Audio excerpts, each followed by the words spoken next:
이 롯데케미칼의 문제가 우리나라 화학산업 전체의 문제예요. 그거를 롯데케미칼이 먼저 매를 맞고 있는 겁니다. 반갑습니다. 청춘부동산입니다. 이번에 롯데그룹의 해체설, 부도설 등의 찌라시가 돌았는데 롯데그룹이 강하게 반박을 하면서 나섰죠.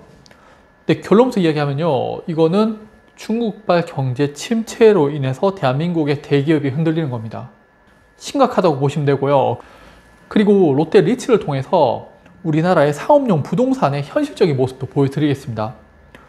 저는 이번 이 모습이 롯데그룹을 넘어서 대한민국 전체를 흔드는 그런 위기 상황이라고 생각되고요. 예전에도 이런 경제 침체는 늘 있었어요.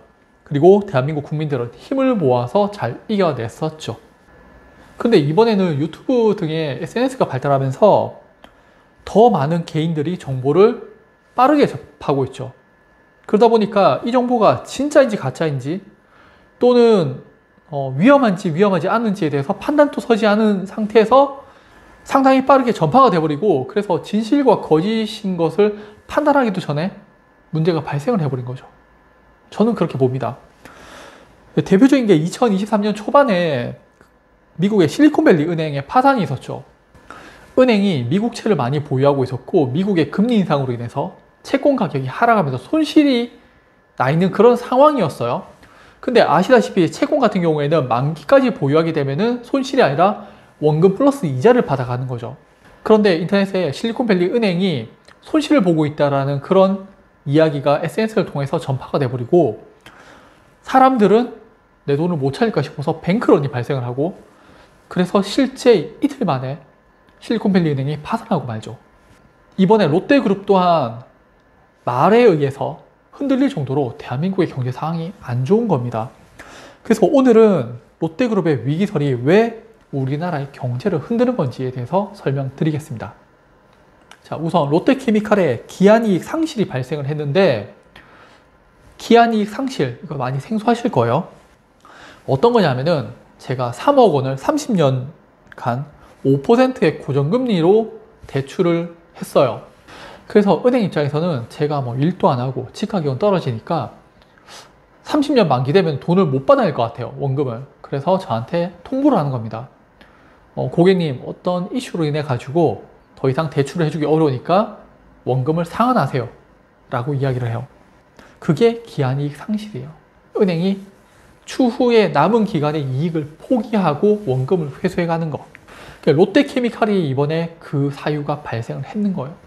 실제 한 2조 5천억 원 정도의 대출이 있는데 이게 많은 것 중에서 딱 하나가 지금 발생을 했거든요. 근데 이걸 제대로 처리하지 않는다? 그러면은 나머지 대출자들이, 채권자들이 연쇄적으로 기한이익 상실을 통보하면서 자금을 회수해 버릴 겁니다. 그러면은 롯데케미칼 입장에서는 돈을 더 이상 빌리지 못하거나 또는 돈을 갚기 위해서 현금이나 자산 등을 매각해야 되는 거고요. 또는 돈을 빌리려면은 지금보다 훨씬 더 높은 이자를 지급해야 된다는 거죠. 그게 큰 문제인 거예요. 그래서 롯데에서는 지금 롯데월드 타워를 담보로 하면서 유동성 문제를 막아버린 겁니다. 근데 이걸로 끝나면은 다행이죠. 그런데 저는 이게 단기간에 끝날 것 같지 않다라고 보는 이유가요, 이 롯데케미칼의 문제가 우리나라 화학산업 전체의 문제예요. 그거를 롯데케미칼이 먼저 매를 맞고 있는 겁니다.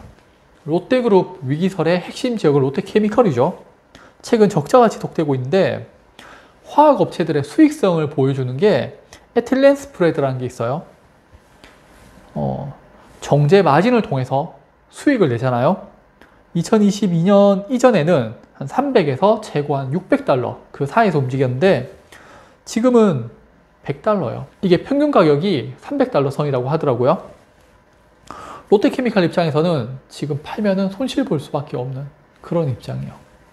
그리고 이거를 조금 더 세분화 시켜서 보면은 화학은 그 원유를 수입해서 이거를 정제를 통해서 나프타, 에틸렌 등으로 만들어서 판매를 하는 그런 기업이에요.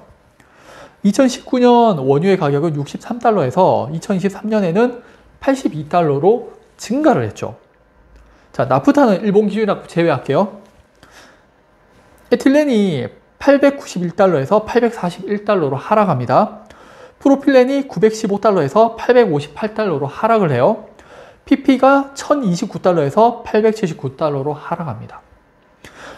원재료가 되는 원유 가격은 상승했는데 그거를 정제해가지고 판매하는 판매 가격은 하락을 했죠. 이익이 줄어들거나 손실이 날 수밖에 없는 그런 구조예요.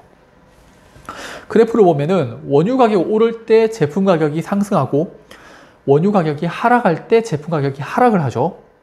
하지만 2021년 들어서 원유 가격 상승하는데 제품 가격이 오르지 않고 있죠. 이런 문제가 다시 중국으로 넘어가게 됩니다. 제가 중국을 대공황 상황이라고 지금 말씀드리고 있잖아요. 공장에는 물건들이 남아 돌다 보니까 이거를 저렴한 가격에 판매하고 있어요. 어디에? 우리나라에도 판매를 하고 있는 거죠. 그러니까 가격 경쟁력이 밀릴 수밖에 없는 거예요. 국내 기업들이. 중국 석유화학공업연맹에 따르면 중국 내 석유화학 제품의 공급은 내년 말까지 수요를 크게 초과할 것이라고 합니다. 공급이 많으니까 가격은 하락할 수밖에 없죠. 내년까지 화학업체들은 힘을 못 쓴다는 거예요. 그래서 이게 올해도 안 좋은데 내년도 안 좋다. 그게 말이 좀 와전되니까 롯데케미칼의 위기, 그리고 나아가서 롯데그룹의 위기, 이렇게 좀 확산되고 커졌는 것 같아요. 그리고 뭐 비단 화학뿐만 아니라 최근에 철강 기업들도 많이 문 닫고 있거든요. 그만큼 많이 안 좋습니다. 대한민국 경제 자체가. 또 롯데그룹의 아픈 손가락이 있는데 바로 롯데백화점이죠. 요즘에 롯데백화점 가시나요?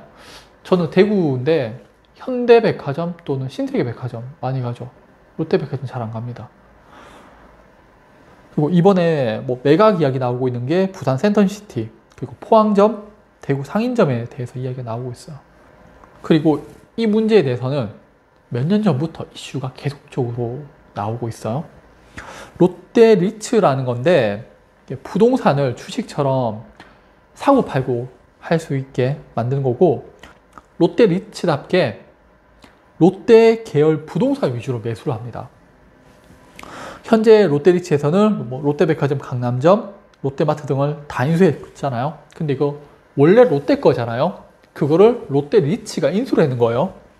왜냐하면은 롯데백화점이나 뭐 쇼핑이나 뭐 이런 것들이 건물이 워낙 크다 보니까 잘 안 팔리잖아요. 그래서 이거를 리츠를 만들어 가지고 개인, 외국인, 기관들, 투자자를 모아서 인수를 했는 거죠. 제가 더 이상 말씀은 안 드리겠습니다. 그리고 백화점이나 쇼핑몰은 임대료를 내는 거예요. 자, 롯데리츠의 대주주는 롯데쇼핑으로 지분 50%를 보유하고 있어요. 이 말은 롯데는 지분의 50%만 보유하고 있고 나머지는 다 투자자들이 갖고 있어요. 수익이 나면은 투자자들한테 배당을 주면 돼요. 손실 나면은 배당 안 주면 되죠. 그리고 손실 났을 때 원래대로 하면은 뭐 부동산 가격이 떨어진다든지 이랬을 경우에 롯데에서 전체적으로 100% 손실을 받겠지만은 이제는 50%만 손실 보면 되는 그런 구조죠. 제 예상컨대 센텀시티, 뭐 포항점, 대구 상인점도 롯데리츠에서 유상을 좀 한다든지 해가지고 인수하지 않을까, 그렇게 생각됩니다. 그리고 예상하셨다시피 롯데리츠의 주가는 반토막 나 있어요. 1년에 한 3% 정도의 이자를 지급받는데 5년 동안 15% 이자 받고 한 50% 손실 났는 거예요. 그렇습니다. 네, 이게 우리나라 상업용 부동산의 현실을 다들 뭐 임대 안 나가면 버티면 되지라는 거지만은 주식시장에서는 현실적으로 바로 볼 수가 있는 거죠. 반토막 나는 겁니다. 그리고 롯데리츠는 마지막에 여기 이익잉여금이 있는데 계속 손실 나면서 자본이 줄어들고 있죠. 이게 롯데리츠가 우리나라 상업용 부동산의 현실을 좀 제대로 보여줬다라고 생각이 들고요. 지속적인 침체, 손실, 그리고 뭐 대구 알파시티에 롯데가 들어온다고 하는데 실제 들어올지는 또 미지수고요. 그렇습니다. 네, 그럼 정리하겠습니다. 롯데그룹의 위기설은요, 대한민국 경제 취약성을 보여준 겁니다. 롯데케미칼은 중국의 경제 침체 영향을 그대로 받고 있고요. 우리나라 상업용 부동산의 모습을 롯데리츠를 통해서 볼 수가 있었습니다. 결국 롯데그룹의 문제가 아니라 대한민국의 전반적인 업황의 모습, 화학 업종, 그리고 부동산, 상업용 부동산의 그런 모습이라고 볼 수 있겠습니다. 하지만 대한민국은 늘 위기를 잘 이겨냈잖아요. 이번에도 잘 이겨내리라고 봅니다. 그럼 오늘 영상 또 봐주셔서 감사합니다.